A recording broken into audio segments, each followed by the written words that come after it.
माझी एवढीच मागणी आहे, जे काल बांगर सर म्हणले आहेत की माझ्या देखत समोर मांसाचा तुकडा आणून टेबलवर ठेवला आरोपींनी, मग त्यांना नावं ते माहिती आहेत, मग पोलीस अधीक्षकांनी जाऊन त्यांचा बयान घेऊन आरोपी तात्काळ अटक करावीत, नाही तर मग माझा SP ऑफिस समोर थेट आत्मदहनाचा इशारा आहे.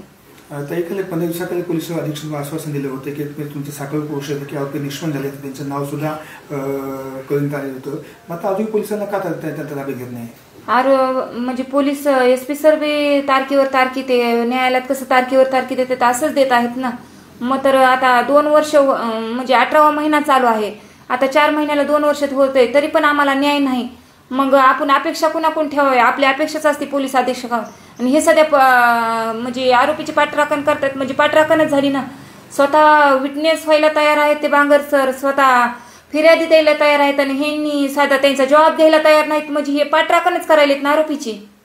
आपण पहिल्यापासून मागणी ज्या पोलीस अधिकाऱ्यांनी तपास केला त्याचा CDR काढण्यात यावा, आपण का काढत नाही ते?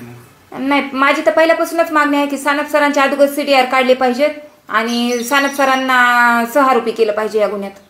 आता काय मागणी तुमची? आता काय इशारा असणार? माझी एवढीच मागणी आहे SP सरांना आपल्या बीडच्या, की त्यांनी तात्काळ जाऊन बांगर सरांचा बयान घ्यावा आणि आरोपीला तात्काळ अटक करावी, नाहीतर मग मी आत्मदहनाचा इशारा देणार आहे 8 दिवसात.